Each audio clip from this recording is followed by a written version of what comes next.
La vie est belle, Villa Noël. Au numéro 3 de la rue Glaciale, personne ne se parle.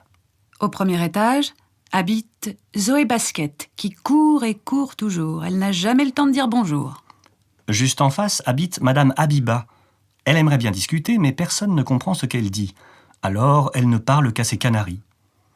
Au deuxième étage habitent Monsieur et Madame de Branché. Ils sont très occupés et ils ne quittent pas leur téléphone portable. « J'arrive, ma chérie. Je suis en train de me garer, dit à sa femme Monsieur de Branché. « Je t'attends, je suis dans la cuisine », répond Madame de Branché. Juste en face habite Monsieur Frédéric, un passionné d'électronique. Quand il n'est pas devant sa télé, c'est qu'il bricole son ordinateur. Sur sa porte, il a écrit « Ne pas déranger ». Quant aux nouveaux du troisième étage, c'est bien simple, personne ne les connaît. Cette année, le Père Noël est bien embêté lorsqu'il apporte des cadeaux au numéro 3 de la rue Glaciale. Pas moyen de passer par la cheminée. Monsieur Frédéric y a posé plein d'antennes. Des rondes, des fourchues, des crochues. Le Père Noël se dit « Bon, passons par la porte ». Mais pour ouvrir la porte, il faut un code. Et le Père Noël ne le connaît pas. Il grogne. « Oh, ce n'est plus un immeuble, c'est une boîte de conserve ». Alors, toc toc toc, il va frapper chez la gardienne qui bougonne. C'est pourquoi ? Oh, c'est vous, Père Noël. Entrez vite. Le Père Noël se précipite. Il fait un gros bisou à la gardienne et il s'engouffre dans l'ascenseur. La cabine monte. Et tout à coup, plus rien. L'ascenseur est bloqué. Voilà le Père Noël coincé entre deux étages. « Ouh !» dit-il un peu plus fort. « Qui peut m'aider ?» Pas de réponse. « Hé, venez m'aider !» crie le Père Noël, si fort que l'escalier tremble. « C'est que j'ai encore du travail, moi !» La gardienne a entendu. Elle monte chercher Zoé au premier étage. « Zoé, lui dit-elle, pour une fois, écoute-moi. Toi qui cours si vite, file chez Monsieur Frédéric. Il faut qu'il répare l'ascenseur, le Père Noël est coincé dedans. » Zoé est horrifiée. Le Père Noël, coincé dedans ? J'y cours tout de suite. D'un bond, elle est chez Monsieur Frédéric. Il se met à hurler. « Tu ne sais pas lire ? C'est pourtant écrit en gros. Ne pas déranger. » Zoé balbutie, c'est que le Père Noël est coincé dans l'ascenseur. « Le Père Noël ?» dit Monsieur Frédéric. « J'arrive tout de suite. » Cric-croc, il commence à réparer l'ascenseur. Et crac ! Toute l'électricité saute. L'immeuble est privé de lumière.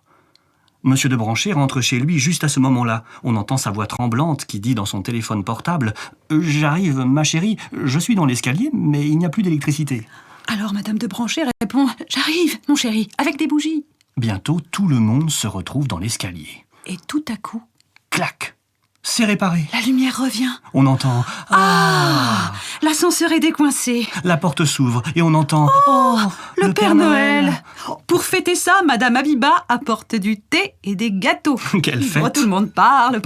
On commence à ouvrir les cadeaux. Et le Père Noël raconte de bonnes histoires. Chut, dit tout à coup Zoé. Vous entendez ? Chacun tend l'oreille. Il y a dans l'air comme un gazouillis. Ça vient de chez les nouveaux, dit Zoé. Zoé se précipite. Suivi par le Père Noël, Monsieur Frédéric, Madame Habiba et Monsieur et Madame de Branché. Et ils découvrent un papa et une maman avec un bébé dans les bras. La maman leur fait un grand sourire et le papa dit « C'est gentil de venir. Quelle ambiance ici !» Oui, dit Zoé. C'est grâce au Père... Zoé cherche des yeux le Père Noël, mais il a déjà disparu. Par la fenêtre, elle voit son traîneau qui s'éloigne. Depuis ce jour, la vie est belle au numéro 3 de la rue Glaciale. Et l'immeuble a un nouveau nom. On l'appelle Villa Noël.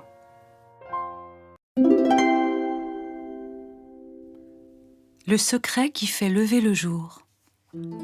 Tous les habitants d'un petit village cherchaient dans la nuit le secret qui fait lever le jour. La nuit avait mis tout le village comme dans un grand sac noir.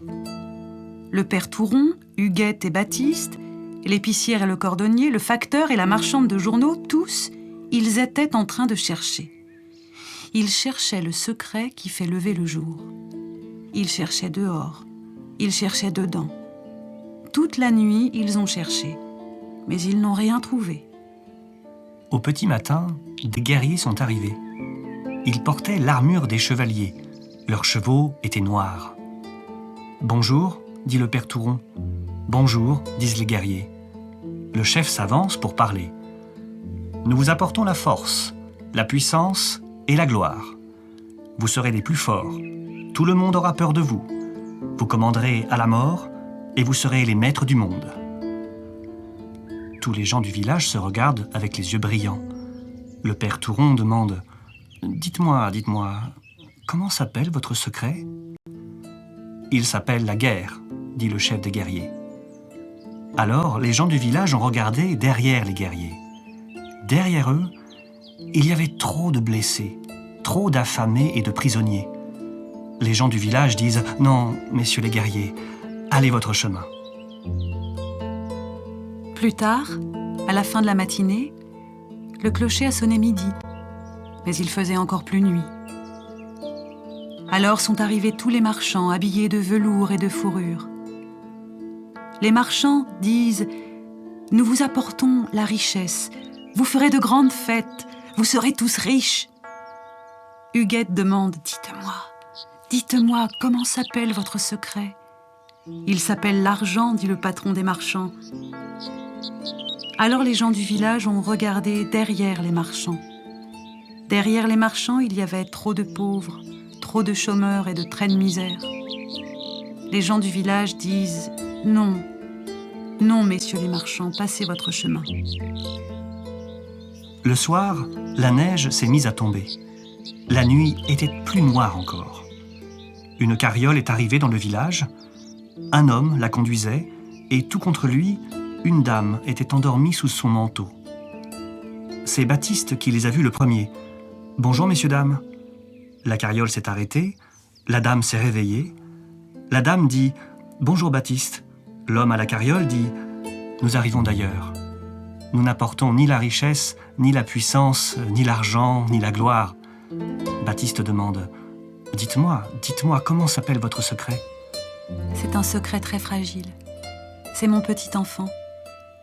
Elle montre un nouveau-né qui dort tout contre elle. Et l'homme dit aussi en le montrant « Voulez-vous nous prendre chez vous ?» Alors les gens du village ont regardé derrière eux.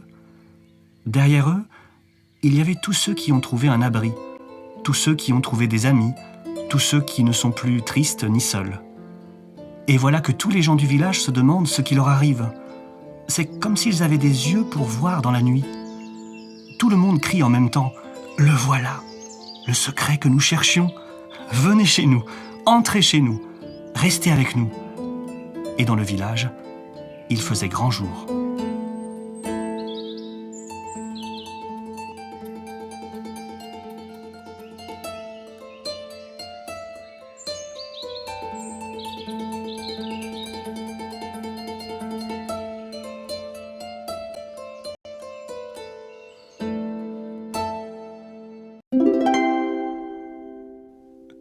Le prince. Tout le village l'appelle le prince. Il est le plus grand, il est le plus fort. Tout le monde parle du prince dans le village. Les papas qui boivent de la bière, les mamans qui attendent devant l'école, les enfants qui tirent leur luge, tout le monde parle du prince. Ce n'est pas un prince avec une couronne. Il est le prince parce qu'il est le plus fort. Devant tout le monde, il montre ses bras, sa force, et il rit très fort. Mais quand le prince est tout seul, il pleure. Il est triste, parce que ses poings sont fermés. Il ne peut jamais ouvrir ses poings qui restent fermés comme des cailloux. Avec ses poings toujours fermés, le prince ne peut pas donner la main. Il ne peut pas faire de la peinture ni offrir un cadeau. Avec ses deux poings fermés, il tape, il frappe, il cogne sur les portes, sur les murs, sur les volets comme les grands coups de vent. Cette nuit-là, quelqu'un arrive en courant, tout essoufflé. « Venez, venez, venez tous, venez vite, je vous annonce une bonne nouvelle. Le prince de la paix vient d'arriver. » Cette nuit-là, le prince lui aussi a appris la nouvelle. « Comment ?» dit le prince. « Le prince ici, c'est moi. » Et le voilà qui se sauve avec ses poings fermés. Tout le village s'est levé, tout le village est sorti, tout le village se met en marche. Là-bas, une petite maison est allumée sous la neige. C'est une petite maison de rien du tout. Un petit enfant est là. Chut, c'est un tout nouveau-né. Il dort. Il est petit, si petit. C'est le prince de la paix. Tout le village applaudit, rit et chante. En roulant ses grosses épaules, le prince arrive lui aussi. Il tient en avant ses 2 poings fermés. Il s'en sert pour se faire un passage. Tout le monde s'écarte devant lui et il n'y a plus personne entre lui et le petit enfant. Le prince est encore plus grand et l'enfant est encore plus petit. Un prince de la paix ? Ce petit bout de bébé ? Allons donc, il est bien trop petit. Un prince, c'est grand et fort. Ici, c'est moi le plus grand et le plus fort. Et en même temps, le prince se rappelle ses 2 poings fermés. Et il est tout triste à l'intérieur de lui. L'enfant le voit. L'enfant sourit. L'enfant ouvre ses petites mains. Et voilà que d'un seul coup, les poings fermés du prince se desserrent. Ils s'ouvrent comme des fleurs. Voilà le prince avec ses 2 mains grandes ouvertes. 2 mains toutes neuves. 2 mains ouvertes pour donner la main. 2 belles mains pour partager les cadeaux, pour ouvrir la porte et ouvrir les volets, pour peindre la couleur ou pour faire des gâteaux. 2 mains pour aimer. Alors le prince pleure, mais c'est parce qu'il est heureux. Et il se met à chanter. C'est vrai, c'est toi le prince, toi le petit enfant, et c'est toi qui m'as rendu heureux. Et il se met à danser avec ses mains toutes neuves, avec son cœur tout neuf.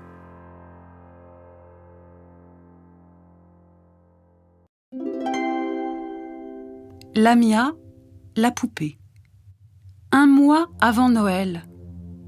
C'est l'époque des plus beaux rêves, des lettres au Père Noël. C'est aussi le moment choisi par le papa et la maman de Julie pour déménager.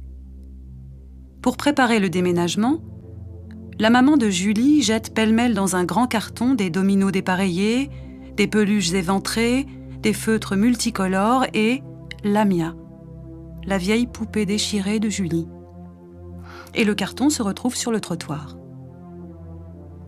Quand Julie découvre que sa maman s'est débarrassée de tous ses vieux jouets, elle pense tout de suite à Lamia, sa poupée adorée. Bien sûr, Lamia était vieille et déchirée, mais Julie aimait tellement sa poupée. Hélas, il est trop tard. Lamia est déjà avec d'autres jouets dans le grenier d'un chiffonnier. Julie est triste d'avoir perdu sa Lamia.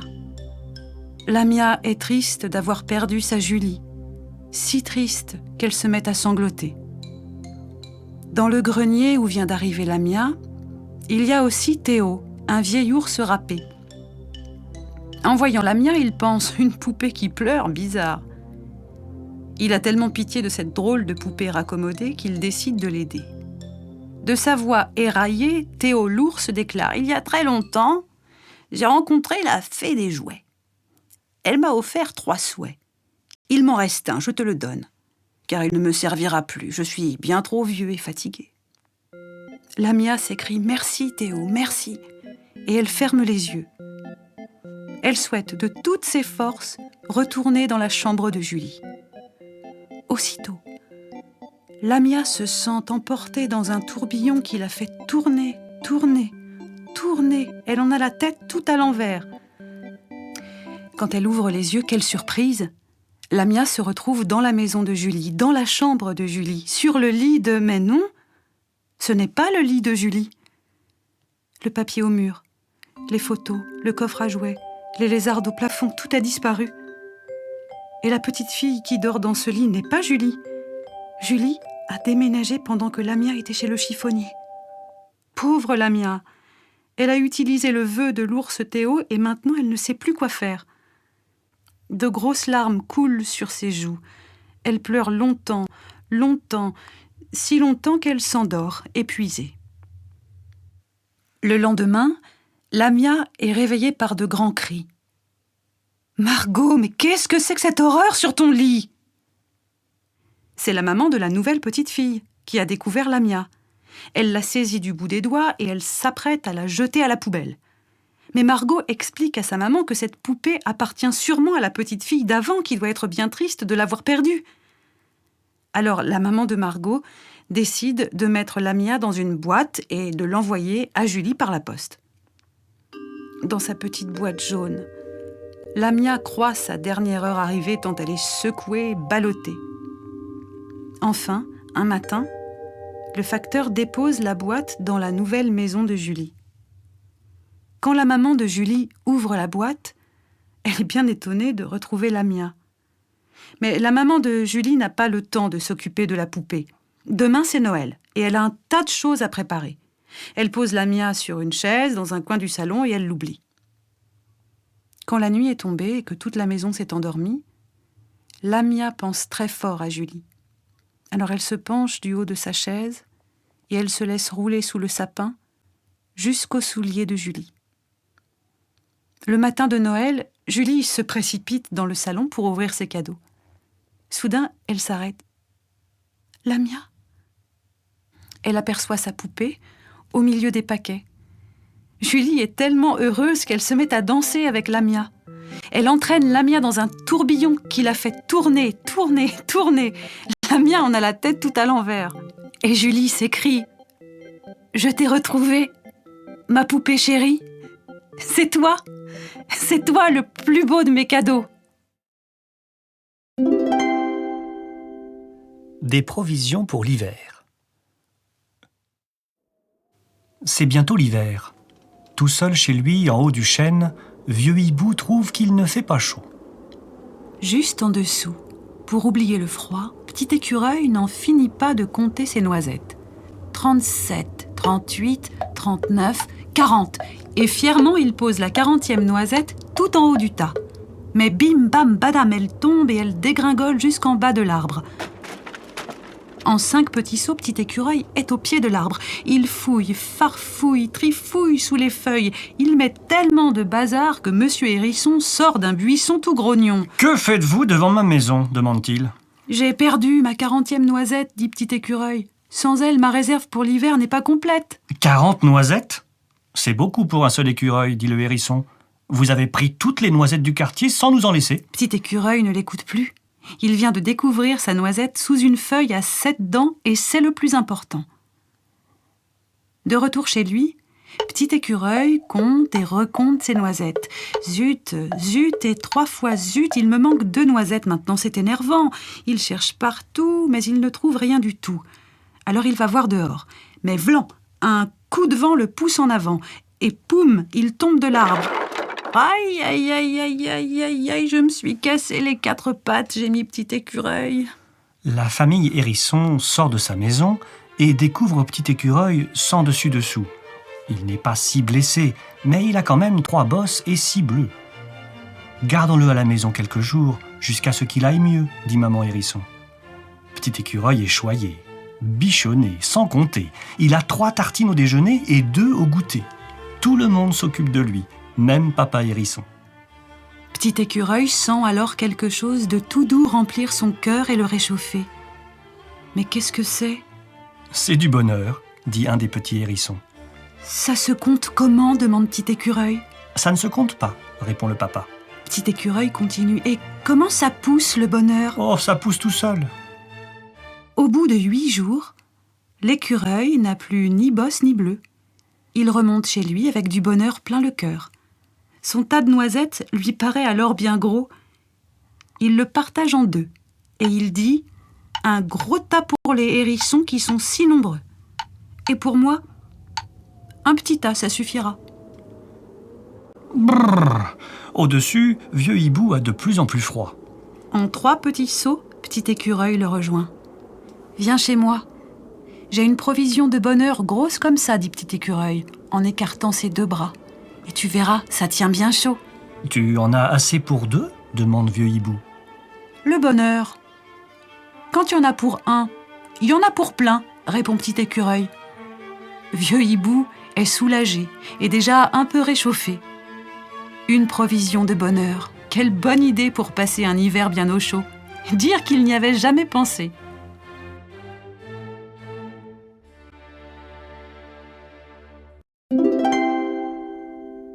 Paprika et la triste ville.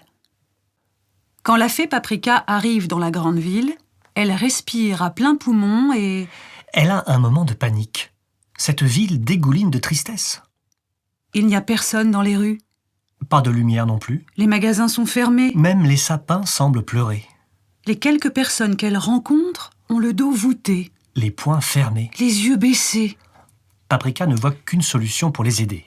Les débarrasser de leurs idées tristes, au moins pour un moment. Elle a une machine exprès pour ça. Son aspirateur de pensée triste. Il est là, au fond de son sac. Le nez de Paprika qui flaire la tristesse à des kilomètres la guide tout de suite vers un monsieur assis sur un banc. Il joue avec son accordéon une chanson pleine de longs soupirs. C'est Monsieur Savati. On l'appelle comme ça en ville parce qu'il demande tout le temps aux gens « Savati ?»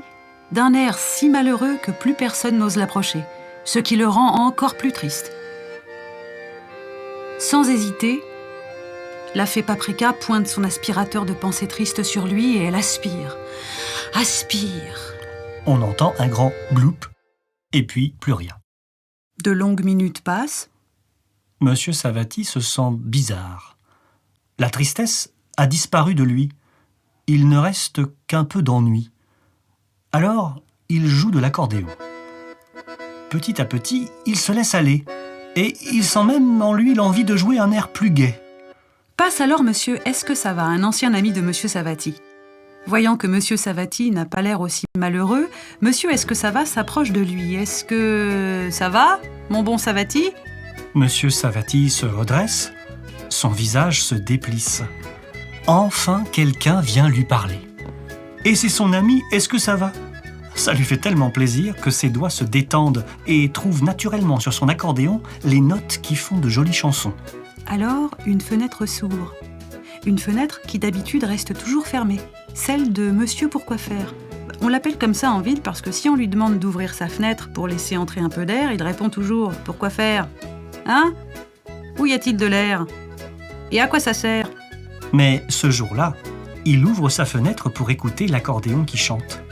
Cette fenêtre ouverte met les gens en joie, comme toutes les surprises auxquelles on ne s'attend pas. Mais le plus étonnant, c'est de voir soudain la vieille tas de bois qui s'approche. On l'appelle comme ça en ville parce qu'elle reste souvent assise, sans bouger, comme un tas de bois. Et ce jour-là, elle se lève.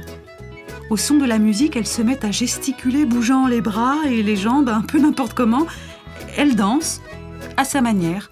Peu à peu, au son de la musique, toutes les fenêtres s'ouvrent. Les amoureux qui ne se parlaient plus se regardent de nouveau. Ceux qui restaient silencieux se mettent à parler entre eux. Et même les sapins semblent aller mieux. Monsieur Savati est tout gai, comme s'il avait retrouvé en lui un grenier plein de rire qui remonte dans son souvenir. Paprika n'en revient pas. Des gens qui se transforment, elle en a vu, mais toute une ville à la fois. Et tout ça grâce à qui ? Grâce à Monsieur Savati. Bien sûr, il a fallu l'aider un peu, lui ôter ses soucis. Mais c'est bien lui qui a donné envie à Monsieur Est-ce que ça va de s'approcher de lui, à Monsieur Pourquoi faire d'ouvrir sa fenêtre, à la vieille tas de bois et à tous les autres de se lever et de danser. C'est ainsi que, peu à peu, la joie s'est transmise jusqu'au bout de la ville et peut-être au-delà. Et quand des flocons légers se mettent à tomber, recouvrant la ville d'un manteau blanc, plus rien, décidément, n'est tout à fait comme avant.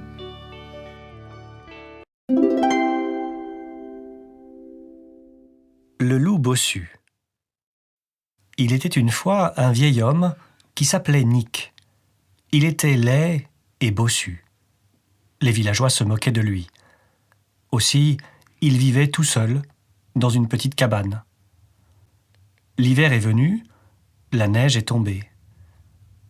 Parfois, on entend les loups hurler là-bas, dans la forêt. Le soir de Noël, il y a un grand ciel noir, plein d'étoiles au-dessus du village tout blanc. C'est une belle nuit de Noël. Les villageois s'en vont vers l'église en se saluant. Soudain, quelqu'un vient sur le chemin. C'est le vieux Nick. Et il y a un loup à côté de lui. Mais un loup affreux. Les pattes tordues, l'échine de travers. C'est un loup bossu. Les villageois s'écrient « Mon Dieu, quelle horreur ce loup !» Et vite, vite, tout le monde entre dans l'église et on ferme les grandes portes. Nick et le loup bossu restent seuls, dehors, dans la neige et le froid. Alors le vieux Nick dit « Viens, le loup bossu !» Tes frères loups ne veulent pas de toi, mais tu vois, moi non plus, les hommes ne veulent pas de moi. Viens, nous fêterons Noël à notre façon. » Et tout en marchant dans les rues, il joue un air triste et gai à la fois. Loup bossu le suit en bougeant ses oreilles. Les étoiles brillent plus fort, et les ombres de Nick et du loup se mettent à danser sur la neige. Pendant ce temps, dans l'église, les villageois chantent Noël. Pourtant, ils ne se sentent pas à l'aise. Les grandes portes sont bien fermées, mais ils sentent un courant d'air froid leur passer dans le cou. Et quand ils arrêtent de chanter, ils entendent le violon de Nick qui joue un air triste et gai à la fois. Alors ils se remettent vite à chanter, en ouvrant grand la bouche. Mais le violon de Nick reste dans leurs oreilles, et le vent froid continue de passer à travers les portes fermées. Quand la messe de minuit est finie, chacun court vers sa maison, vite, vite, sans se retourner. Et on fait semblant de ne pas entendre le violon de Nick qui joue un air triste et gai à la fois. Chacun ferme sa porte.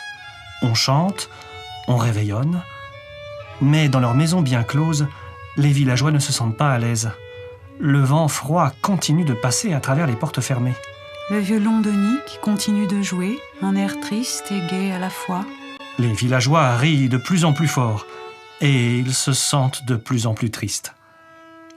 Pourtant, dans une des maisons, il y a une petite fille qui ne rit pas, qui ne chante pas et qui ne mange pas. Elle reste à la fenêtre, le nez contre la vitre. Elle écoute le violon de Nick.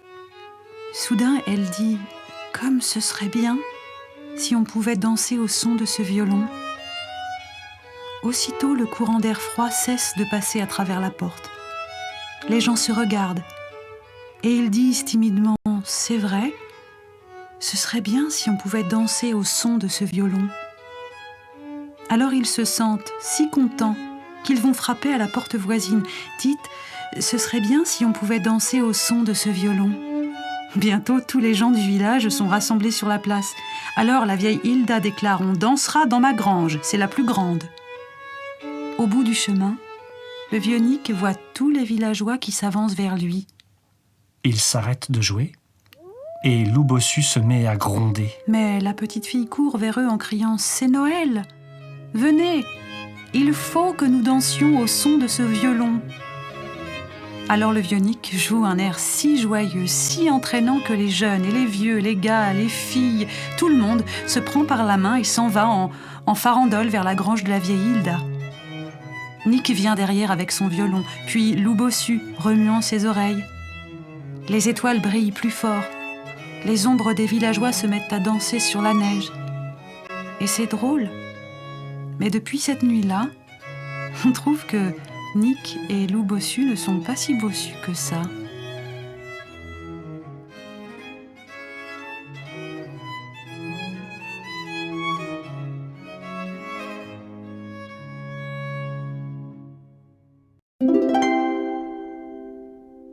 Le cheval d'Anaïs.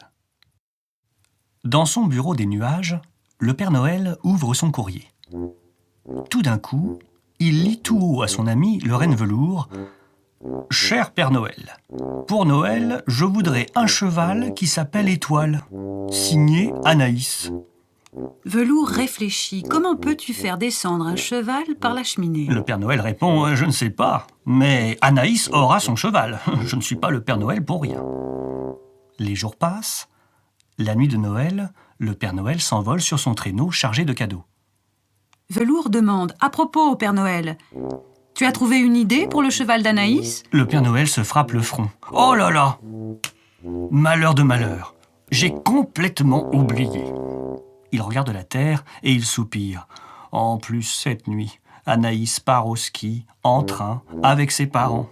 Oh, ça va être compliqué. Velours le rassure. Tu vas trouver une idée. Tu n'es pas le Père Noël pour rien. À ce moment, les rennes passent devant la lune. Le Père Noël s'écrie « Bonne nuit, la lune !» Vois-tu ce train ? Il y a dedans une petite fille qui voudrait un cheval. Et je n'en ai pas un seul sur mon traîneau. La lune sourit. Je vais t'aider. Et tout là-bas, dans la montagne, elle éclaire le train qui roule. Plus loin, elle éclaire une écurie. Par la porte ouverte, on voit une jument couchée sur la paille qui gémit un peu. Le Père Noël dit « Merci la lune. Et il continue sa route. Soudain, il frissonne. Des petits flocons volent autour du traîneau. Le Père Noël dit « Salut la neige. Cette nuit, j'ai un problème. Je ne sais pas comment donner un cheval à une petite fille qui est dans ce train éclairé par la lune. » La neige dit « Je vais t'aider ». Elle se met à neiger plus fort autour du train. Le train ralentit. Le Père Noël dit « Merci la neige. » Et il continue sa route. Soudain, sa barbe se soulève. Le Père Noël dit « Salut le vent. Cette nuit, j'ai un souci. Je ne sais pas comment donner un cheval à une petite fille qui est dans ce train couvert de neige, éclairé par la lune. » Le vent dit « Je vais t'aider ». Et il souffle pour faire danser la neige tout autour du train. Le Père Noël dit « Merci le vent !» Et il regarde vers la terre. En bas, le train s'est arrêté, bloqué par la tempête de neige. Le contrôleur prévient les voyageurs.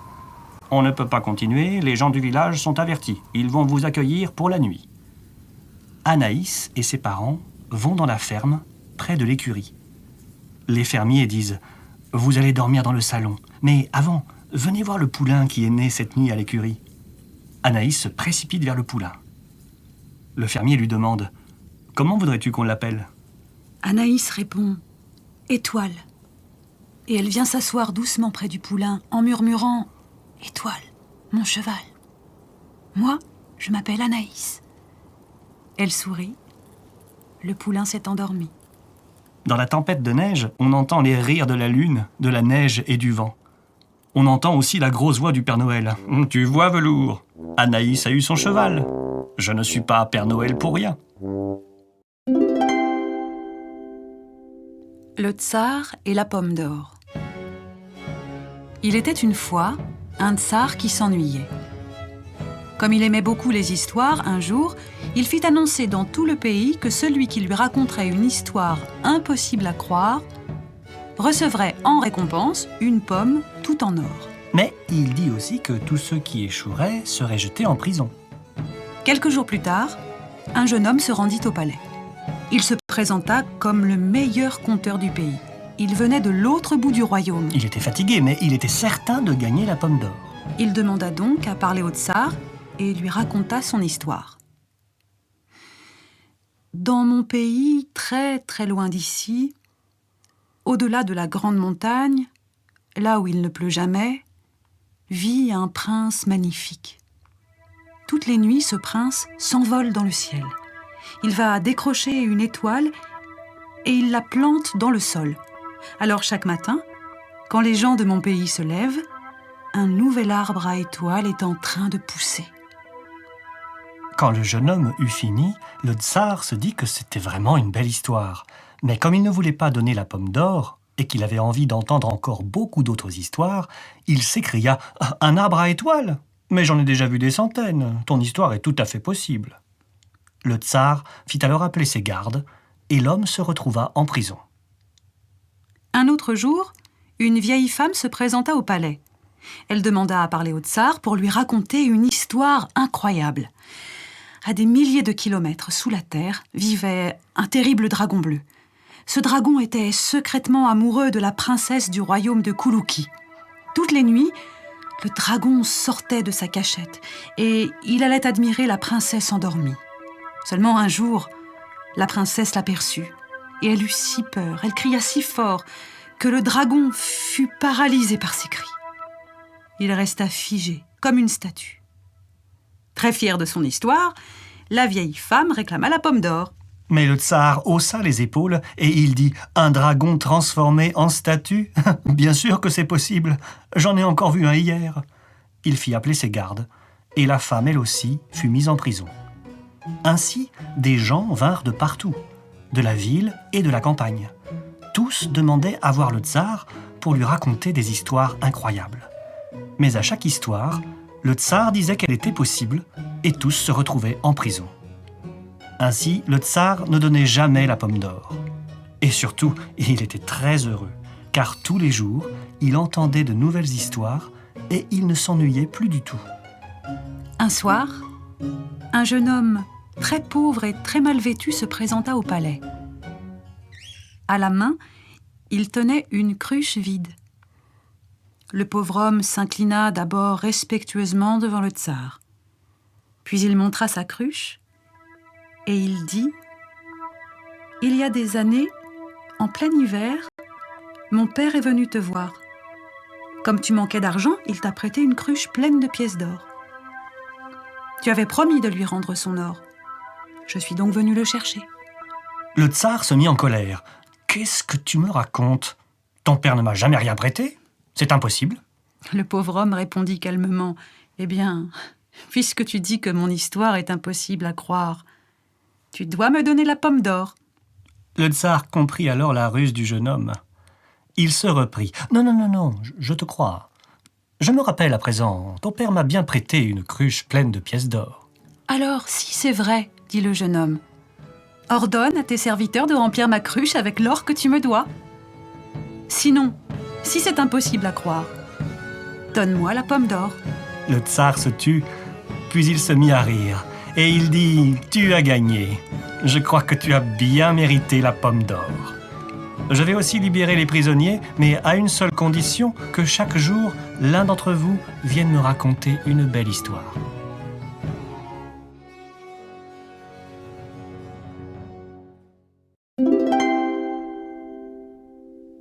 Le petit roi. Il était une fois un petit roi. Et ce petit roi, c'était moi. Comment j'ai pu devenir roi du jour au lendemain? Eh bien, c'est très simple. J'ai eu la fève dans la galette et mes parents m'ont posé la couronne sur la tête en décrétant « C'est toi le roi ». Maintenant que j'étais roi, j'avais des serviteurs qui s'occupaient très bien de moi. Quand je disais « Servante maman, je voudrais un jus d'orange bien frais », maman répondait « Bien sûr, mon petit roi ». Quand je disais « Serviteur papa, je voudrais sortir faire du roller », papa répondait « Tout de suite, mon petit roi ». Quand je disais « Serviteur chien, viens me faire un câlin », « Ouah, ouah » aboyait mon chien. Quand je disais « Servante mamie, raconte-moi une histoire qui dure toute la nuit ». « Oh oui, mon petit roi » s'exclamait mamie. J'étais donc le plus heureux des rois. Jusqu'à ce que, dans le ventre de maman, pousse une petite bosse. Une petite bosse que maman caressait en murmurant « Ma petite reine ». La petite reine faisait une bosse de plus en plus grosse, et cette bosse m'inquiétait. Surtout quand maman lui parlait et oubliait de faire mon jus d'orange, ou lorsque papa repeignait la chambre de la petite reine et me disait « Ah, pas tout de suite, le roller ». Alors je piquais une crise. Je me roulais par terre. Ma couronne était cabossée. Je n'avais plus du tout l'air d'un roi. Un jour, la petite reine est née, avec une couronne de cheveux blonds sur la tête. Comme un petit roi a le droit de faire ce qu'il veut, j'ai boudé en la voyant. Mais j'ai vite compris que ce bébé n'était pas vraiment une petite reine. Non mais, quand même, une petite reine ne fait pas pipi dans sa culotte. Une petite reine ne pleure pas toute la nuit. Une petite reine ne boit pas du lait dans un biberon, non. Une petite reine se tient bien. Et puis ce n'est pas elle qui a eu la fève dans la galette des rois, comme moi. Un matin, ma petite sœur s'est mise debout. Elle marchait toute seule. Et mes parents ont applaudi. Non mais, moi aussi je sais marcher. Et qui m'applaudit? Personne? Quand elle a dit son premier mot, mes parents ont éclaté de rire comme si elle venait de raconter la plus drôle des blagues. Tout ça pour un hareux baveux. Et puis, ce fut de nouveau janvier, avec une nouvelle galette des rois. C'est papa qui a eu la fève, et il a choisi maman pour être sa reine. Quand il a posé la couronne sur la tête de maman, ma petite sœur et moi, nous avons applaudi. Maman était très contente. Et voilà, ce n'était plus moi le roi.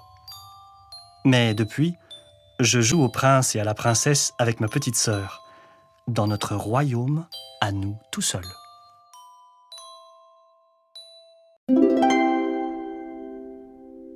L'étoile filante de grand-père Dadou. Comme chaque année, grand-père Dadou avait accroché une étoile tout en haut du grand sapin de son jardin. C'était une étoile qui resplendissait dans le noir et tous les soirs, il la regardait scintiller. La nuit de Noël, grand-père Dadou se prépara un repas de fête et un bon feu. Il s'installa dans son fauteuil, derrière la fenêtre. Cette même nuit, dans le même village, Jérémie contemplait le ciel, le front collé à la vitre.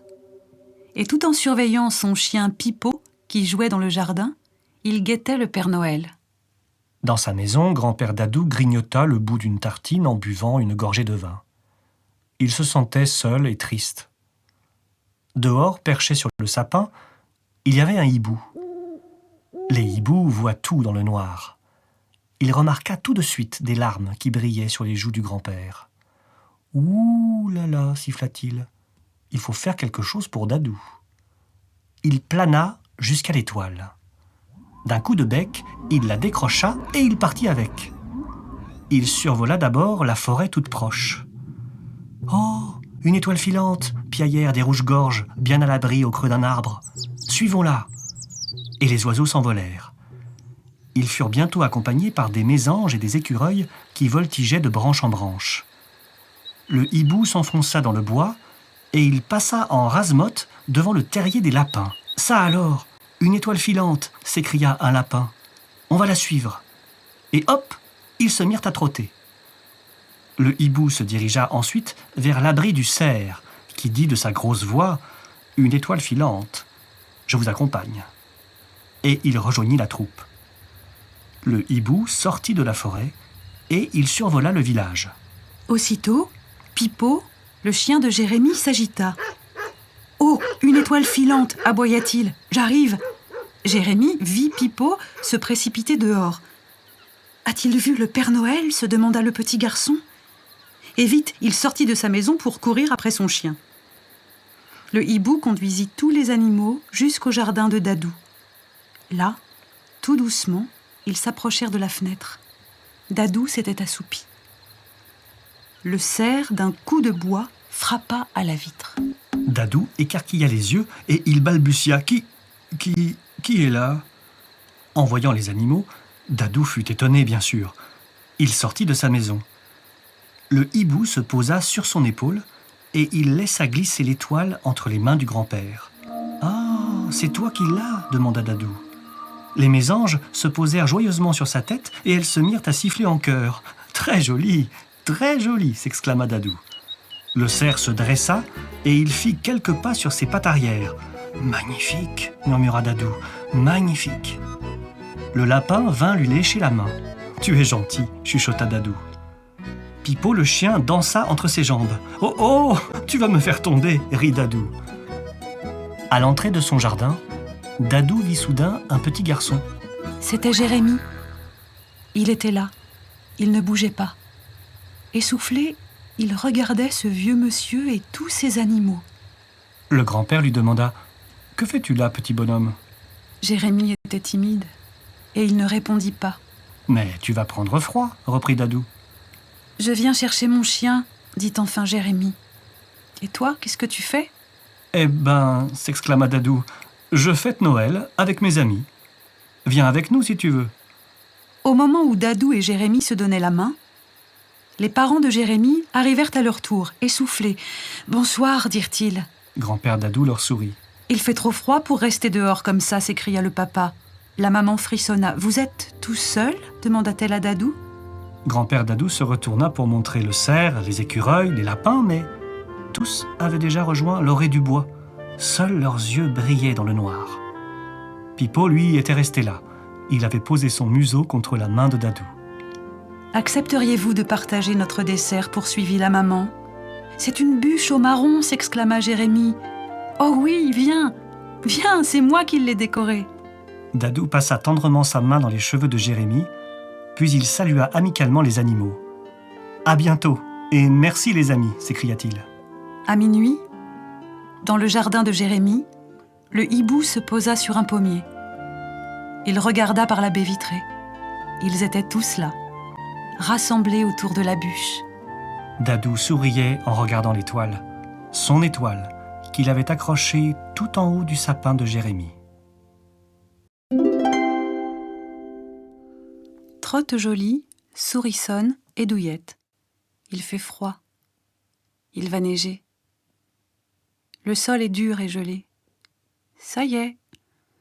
Voilà les premiers flocons qui recouvrent la terre comme un duvet glacé. Trotte Jolie, la petite souris, a bien froid aux pattes et elle ne trouve plus un seul trou où se faufiler. Tout à coup, un tunnel s'ouvre devant elle. Trotte Jolie ne sait pas que c'est une vieille botte abandonnée. Elle s'y enfonce. Oh, qu'il fait froid là-dedans! Tiens, voilà une autre petite souris. L'autre petite souris dit « Bonjour, je m'appelle Sourissonne et je ne trouve plus ma maison, je peux m'installer avec toi ?» Trotte Jolie est bien contente d'avoir de la compagnie. Elle répond « Entre vite. À deux, on se tiendra plus chaud et on aura moins peur. » Blotties l'une contre l'autre, les deux petites souris regardent la neige tomber par la botte ouverte. La lune montre le bout de son nez, elle va s'enrhumer. Tiens, une troisième petite souris passe la tête par l'ouverture de la botte. Elle dit « Je m'appelle Douillette. La nuit est tombée par-dessus la neige et tout le paysage est chamboulé. Je ne sais plus où m'abriter. Est-ce que je peux rester ici ?» Trotte Jolie et Sourissonne disent oui et elles se serrent un peu. Maintenant, il y a 3 petites souris dans la botte. Au fond, c'est doux. Il y a encore un peu de fourrure. La neige continue à tomber. Bientôt, l'entrée de la botte est complètement bouchée. Douillette gémit. « J'ai peur. Il fait tout noir. Je veux mon petit lit chaud. Je veux ma douce maman. » Alors, pour la consoler, Sourissonne raconte l'histoire de la petite souris qui était toujours de mauvais poil. Douillette sourit. Puis Trotte Jolie raconte l'histoire de la grosse souris qui avait peur de tout. Douillette éclate de rire et elle se met à raconter à son tour. Un jour, elle a fait rire un gros chat en lui chatouillant les pattes sans le réveiller. Les 3 petites souris n'en finissent plus de rire. Mais dehors, dans la neige, à travers la nuit, une maman souris cherche sa fille. Elle grimpe sur une motte de neige pour voir au loin. Et elle entend des éclats de rire là, juste sous ses pieds. La maman souris appelle « Douillette ? Tu es là ? Tu m'entends ?» Douillette reconnaît alors la voix de sa maman. Elle creuse vite un trou dans la neige et elle passe son museau en disant « Oh maman, je t'en prie, laisse-moi ici pour cette nuit, on s'amuse bien. » « Mais tu n'as pas peur ? » ?»« Oh non, je ne suis pas toute seule. » »« Mais tu n'as pas froid ? » ?»« Oh non, à 3, on se réchauffe. » La maman souris dit « Bon, d'accord. Mais ne faites pas tant de bruit, ça résonne dans la nuit. » La maman souris referme l'abri avec de la neige et elle s'en va en leur souhaitant bonne nuit.